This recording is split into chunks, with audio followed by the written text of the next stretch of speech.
আল্লাহ তাআলা পবিত্র আল কোরআনের ভিতরে বলছেন, ইয়া আইয়ুহাল্লাযীনা আমানু কুতিবা আলাইকুমুস সিয়াম। এই ঈমানের স্বীকৃতি প্রদানকারীরা শোনো, তোমাদের উপরে সিয়াম বা রোজাকে ফরজ করা হয়েছে। আর মাত্র মনে হয় 10 দিন পরে রমজান শুরু, তারও আর 10 দিনও নেই, তাই তো? আর 9 দিন আছে। এই 9 দিন পর রমজান শুরু হয়ে গেল। অনেক মুসলিম আছে 11 মাস পুরো সুস্থ ছিল, কিন্তু এই রমজান মাস থেকে ওর যত রকমের অসুস্থতা, পেটে গ্যাস, অম্বল, ওর যত মাথায় ব্যথা, জ্বর, সব কিছু রমজান মাসে হয়। এমনি পুরো সুস্থ, 11 মাস দেখুন জনমের খাওয়া খাচ্ছে, কোনো অসুবিধা নেই। কিন্তু রমজান মাস এলেই ওর অসুস্থতা। মানে ঘটনা সব কিছু নয়, সিয়াম যে ফরজ, রোজা যে ফরজ, আর একটা ফরজ ছেড়ে দিলে তার যে কত বড় ক্ষতি হয় এই জ্ঞানটুকুর নেই। এটা হচ্ছে সবচেয়ে বড় কথা। আল্লাহ সুবহানাহু ওয়া তাআলা বড় আক্ষেপ করে কোরআন মাজিদের ভিতর একটা কথা বলছেন।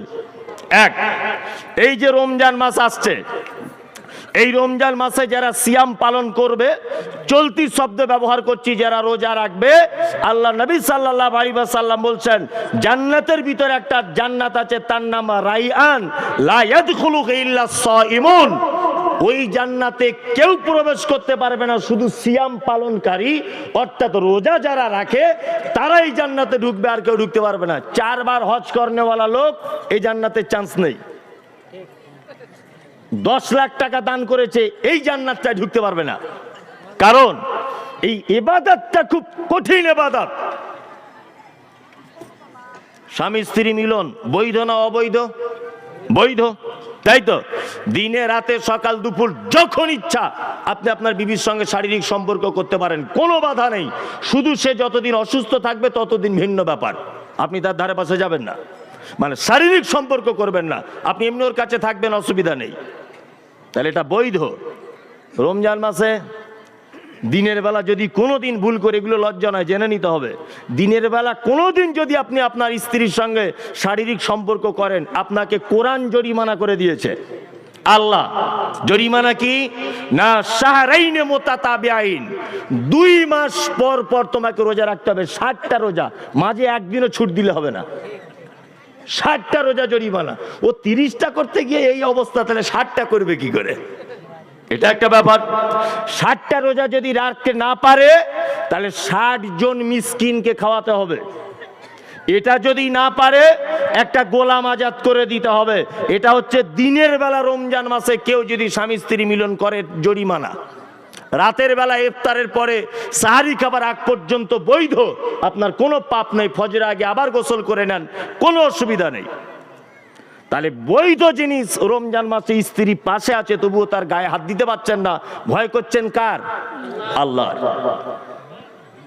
পিপাসায় কলিজা যায় যায় ফেটে, পানির বোতল ঠান্ডা সাইডে দাঁড় করানো আছে, কেউ দেখতে পাচ্ছে না। আপনি যদি বাথরুম ঘরে ঢুকে 1 গ্লাস পানি যদি পান করে নেন, কেউ দেখতে পাবে? তবু আপনি পান করেন না, কার ভয়ে? আল্লাহর ভয়ে। ইফতার সাথে নিয়ে বসে আছেন সামনে, শুধু মসজিদের দিকে কানটা পড়ে আছে, কখন আজানের শব্দটা আসবে। খিদে লেগেছে খুব, পিপাসা লেগেছে খুব, খাজুর, দই, মিষ্টি, কলা, আপেল, বেদানা সব আছে, খেতে পাচ্ছেন না, কার ভয়ে? আল্লাহর ভয়ে। আল্লাহ বলছে, আমাকে এত ভয় করেছিস বান্দা, লা, তোমাদেরকে আমি ওই জান্নাতের ভিতরে স্পেশাল মেহমান হিসাবে তোমাদেরকে রাখবো। ওই জান্নাতে কাউকে ঢুকতে দেব না, তার নাম হচ্ছে রাইয়ান। রাইয়ান, রাইহান নয়, রাইয়ান, রাইহান নয়, রাইয়ান। আচ্ছা, এইবার আপনাকে একটা কথা বলে দিচ্ছি, সেটা হচ্ছে এই জান্নাতের তাহলে একটা কোয়ালিটি দেখলেন, জাহান্নামের এবার আযাবের কোয়ালিটিটা দেখুন। আমাদের নবী মুহাম্মদ সাল্লাল্লাহু, এই নবীজির নাম শুনলে সাল্লাল্লাহু আলাইহি সাল্লাম বলতে হয়, মুখ বন্ধ রাখবেন না। সাল্লাল্লাহু আলাইহি ওয়াসাল্লাম, আল্লাহর নবী, তিনি বলছেন, আমার চাচা মারা যাচ্ছেন, চাচাকে আবু তালিব, আবু তালেব মারা যাচ্ছেন, আল্লাহ নবী সাল্লাল্লাহু আলাইহি ওয়াসাল্লাম মাথার কাছে গিয়ে বলছে, চাচা যান একবার শুধুমাত্র লা ইলাহা ইল্লাল্লাহটা বলো, তারপরে দেখো কিয়ামতের মাঠে আমি তোমার পক্ষে কিছু করতে পারবো। চাচা মারা যাচ্ছেন, এই সময়তে আবু লাহাব, উতবা, সাইবা সবাই এসে বলছেন, আবু তালেব কি খবর? সারা জীবন আমাদের 360টা দেবদেবীর পূজা করে গেলে, আর মরণের সময়তে তুমি তোমার আল্লাহকে মানবে, তোমার ভাইপোর কথা শুনবে? কখনোই নয়। চাচা ভাতিজার কথা চলছে, আর বেঈমান আবু জেহেল আবু লাহাবের সঙ্গে কথা চলছে। এই সময়তে আল্লাহ তাআলা বলছে নবীর চাচার টাইম শেষ, কলমা বলা হলো না। আল্লাহ নবী নিজের জবানে বলছেন, কি বলছেন? যে আমার চাচাকে জাহান্নামের সব থেকে হালকা আযাব দেওয়া হবে, দুটো লোহার জুতাকে গরম করে আমার চাচার পায়ে পরিয়ে দেওয়া হবে, তার ফুটন্ত তার গরমের কারণে আমার চাচার মাথার মগজ টকবক টকবক করে ফুটবে। এটা হচ্ছে জাহান্নামের সব থেকে হালকা আযাব, সব থেকে লো কোয়ালিটির আযাব। দুটি লোহার জুতো পরিয়ে দেওয়া হবে। এখান থেকে দুটো শিক্ষা পেলেন। এক, জাহান্নামের শব্দ নিম্নতমের আযাব হচ্ছে লোহার দুটো জুতো গরম পায়ে পরিয়ে দেওয়া হবে। দুই, নবীর চাচা হয়েও কোন রকমের সাবসিডি পাওয়া যাবে না।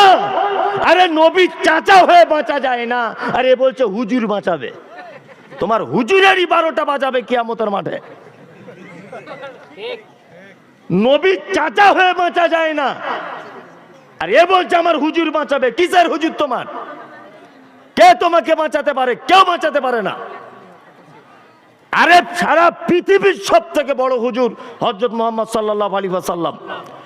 এই মানুষটি যখন আপন চাচাকে বাঁচাতে পারে না, তোমাকে কি করে বাঁচাবে? অবাক লাগে শুনতে। জীবনে 5 ওয়াক্ত নামাজ পড়ে না, জীবনেও মসজিদে যায়নি। এতবার মসজিদ থেকে বলা হয়েছে হাইয়া আলাস সালাহ, মসজিদে এসো, জীবনেও আল্লাহর ঘরে দিনে 5 বার ডেকেছে, যায়নি। অথচ ওই লোকটা যখন মরেছে, ইমাম সাহেব তখন মাইকে 4 বার করে বলছে 11:30-এ জানাজা। কেন তুমি বলতে গেলে? সারা জীবন আল্লাহর ঘর থেকে ওকে ডাকা হলো, গেল না, আর ও মারা গেল, ওর কথাটা মাইকে বলতে হবে? এ কি চকলেট বিক্রি করা আর আইসক্রিম ওয়ালাদের মাইক নাকি মসজিদের মাইকটা? তোমার মতো একটা বদমাশ লোক মরে গেল, আগে ওর নামটা মাইকে বলতে হবে? 60 বছর যাবত তোমাকে মুয়াজ্জিন ডেকেছে, 1-2 বছর না, 60 বছর একবারও তুমি মুয়াজ্জিনের ডাকে আল্লাহর ঘরে পৌঁছাওনি।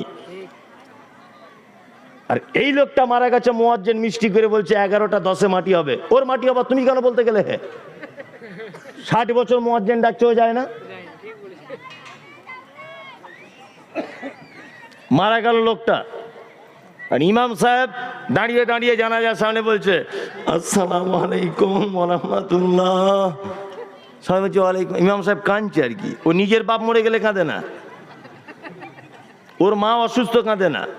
অথচ এই গ্রামের সব থেকে ধনী লোক, তার বাপ মারা গেছে, ও খুব কাঁদছে। কাঁদছে কেন? যাতে ওর বেটাদের মনে দয়া হয়ে কিছু মাল করি দেয়, মানে ঢং করে কাঁদছে।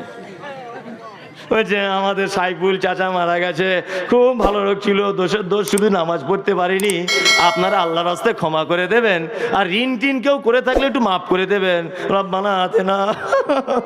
সব ঢং, সব মিথ্যা কথা। ওর বাপের জন্য কাঁদে না, ও সাইফুলের বাপের জন্য কাঁদছে কেন? তার মানে বিজনিতে পাক্কা ওর ঢঙের কান্না। কি বলছি বুঝতে পারছেন না? কেঁদে দিল খুব জুত করে। ফেরেশতারা তো বাঁশ রেডি করছে, তুই যত কাঁদবি বাঁশ তত চাঁদছি তেল দিয়ে। জীবনে কোনোদিন তুই মসজিদে আসুনি আর কেঁদে পার করে দিতে চাইছো? অত সহজ? আল্লাহর ভাষা শুনুন। আপনার ভিতরে যদি কলিজা থাকে, আপনার ভিতরে অন্তর বলে যদি কিছু থাকে, আপনার যদি মানুষত্ব বলে কিছু থাকে, তাহলে আপনি আল্লাহর ভাষা শুনুন। আল্লাহ তাআলা বলছেন পবিত্র আল কোরআনে, মা সালাকাকুম ফি সাকার। একজন জান্নাতি একজন জাহান্নামীকে জিজ্ঞাসা করে বলবে, ভাই কি ব্যাপার? স্টেজে পাশাপাশি বসেছিলাম, আমি বক্তব্য দিচ্ছিলাম, তুমি হলুদ পাঞ্জাবি পরে বসেছিলে, তুমি ভাই জাহান্নামী, আমি কেন জান্নাতে? বোঝানোর জন্য বলছি। তখন ওই লোকটা বলবে, কলু লাম নাকু মিনাল মুসাল্লিন। ভাই জাহান্নামে এসেছি শুধু একটাই কারণ, আমি নামাজি ছিলাম না তাই। তার মানে বোঝা গেল নামাজ না পড়লে স্থান কোথায়? জাহান্নাম। আলহামদুলিল্লাহ এখানে যারা আছে চকসুখদেবপুর না কি বলছে, এখানে সবাই নামাজি, প্যান্ডেলে যারা আছেন, তাই তো? ওই কারা কারা পড়েন হাত তুলুন তো। 5 ওয়াক্ত জুম্মার দিনের লোক তুলবেন না। 5 ওয়াক্ত কারা? তাহলে মানুষ জাহান্নামের পথে হাঁটছে। আল্লাহর কসম করে বলছে, আপনার উপর আমার কোনো রাগ নেই ভাই, আপনাকে তো আমি চিনি না। চিনি বলুন? চিনি না। আমার কষ্ট এই জায়গায় যে আপনি যখন ভুল পথে হাঁটছেন, আমাকে একটু রাস্তাটা দেখিয়ে দিতে হবে কি হবে না? হবে। আর আপনার বন্ধু হচ্ছে সেই যে আপনি বেঁচে থাকা অবস্থায় আপনার ভুলগুলোকে ধরিয়ে দেয়, সে হচ্ছে অরিজিনাল বন্ধু। আর আপনার শত্রু হচ্ছে সেই আপনি মারা যাবার পরে আপনার পিছনে বলবো আব্দুল্লাহ ভাই মারা গেল, বেনামাজি লোক ছিল। অথচ জীবনে বেঁচে থাকা অবস্থা আমি বলিনি যে ভাই হাত দুটো ধরে বলছি তুমি আল্লাহর ঘরে এসো। বলতে পেরেছিলাম? বলতে পারিনি। 10টা লোক বলুন তো আজকে থেকে নামাজ ধরে যাব 5 ওয়াক্ত। আপনি নামাজ পড়তেন? তো পড়তেন, তা হাত তুলছেন কেন? আপনি পড়েন না, এরকম 10টা লোক তুলুন তো দেখি। অত সহজ নয় গোলাম হোসেন, অত সহজ নয়। কই 10টা লোক বলুন তো দেখি আজকে থেকে 5 ওয়াক্ত নামাজ ধরে যাবো ইনশাল্লাহ। আছেন কেউ? তুমি নামাজ পড়তে না, আজকে থেকে ধরবে। এই জলসার যা খরচা হয়েছে ভাববেন এটাই লাভ। যারাই জলসা দিয়েছেন আর যারা জলসা কমিটি, তারা সব নামাজি তো?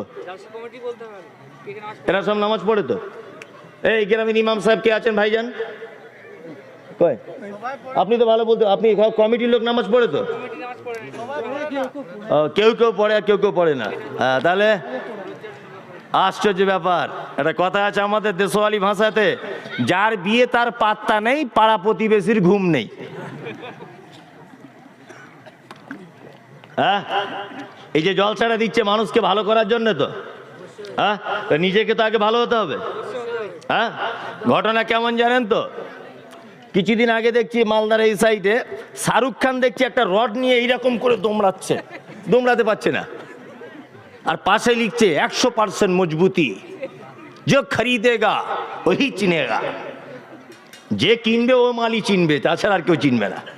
খুব অ্যাডভার্টাইজ দিচ্ছে আর বলছে 100% শিওর, টাটা স্টিল, শ্যাম স্টিল, অমুক তমুক হাবি যাবি।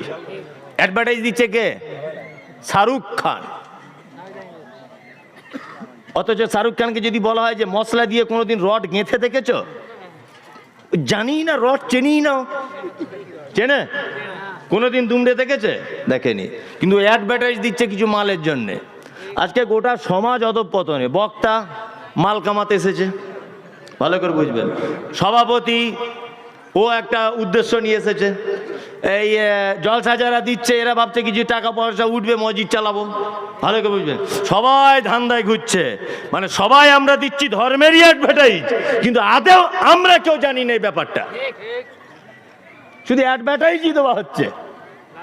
ওই জন্য কাজী নজরুল একটা কথা বলেছে, মন্দির মসজিদে বড় পীর সেজে মৌলবি আর পুরোহিত, কথায় কথায় ধর্মের বাণী, কর্মেতে বিপরীত। সবাই আমরা, সমাজ কি করে পরিবর্তন হবে? সবাই তো ভুল পথে আছে। বক্তা উল্টো পথে, কমিটি উল্টো পথে, শ্রোতা উল্টো পথে, তাই না? চলুন ভাই, আজকে আমিও সংশোধন হই, আপনিও হন, কমিটিও হোক, সবাই আমরা সংশোধন হই ইনশাল্লাহ। কমিটির কারা আছে কই 2-4 জন বলো যে আজকে থেকে নামাজ ধরবো। আপনি ধরে যাবেন আজকে থেকে 5 ওয়াক্ত? মাশাআল্লাহ, আলহামদুলিল্লাহ। আর মসজিদের সম্পাদক আমার খুব ভালো মানুষ, ভালো সম্পর্ক হয়েছে। কি নাম? জয়নাল ভাই। ও আছে এখানে? ও 5 ওয়াক্ত নামাজ পড়ে তো? ওই জয়নাল ভাইকে দেখবে না আপনাকে সবাই দেখবে। এই যে ও মসজিদের সভাপতি। তা মসজিদের সভাপতি যদি নামাজ না পড়ে মুসল্লি হয়, বিচার আপনারা করুন। জয়নাল ভাই ভাবছেন হয়তো আমার অপমান করছে, আল্লাহর কসম আপনার সঙ্গে ভালো সম্পর্ক, ভালোবাসা দিয়ে বলছি, আপনি রাগ করবেন, আপনাকে খুব ভালোবাসি আমি, ওই জন্য আপনাকে বলছি ইনশাল্লাহ নামাজ ধরে যান আজকে থেকে। হ্যাঁ ইনশাল্লাহ, ইনশাল্লাহ। ওর একটা ছেলে ভালো পড়াশুনো করছে, আল্লাহ তাকে বড় জায়গায় পৌঁছাক, বলুন আমিন। তাহলে 2 জন নামাজি হয়ে গেল, 3 জন, পিছনে একজন, এখানে 3 জন হলো। আর হবে না? আরে পাগল লোক টাকা কালেকশন করে, আমি তো তোমার জান্নাত পৌঁছে দিচ্ছি, আমি তো টাকা কালেকশন করছি না, করছি না। চলুন, নামাজ পড়বেন না পড়বেন আপনার বিষয়, আমার দায়িত্ব আমি বলে দিলাম, এটা আমি বলে দিলাম। চলুন আপনাকে এবার দুটো জিনিস আমি দেখাতে চাচ্ছিলাম, ওই কথা বলতে বলতে, সেটা হচ্ছে জাহান্নামের আযাবের কোয়ালিটি কেমন। সব থেকে লো কোয়ালিটির আযাবের নাম কি? জুতো পায়ে পরিয়ে দেওয়া হবে, তার তাপে মগজ ফুটবে টকবক করে। আর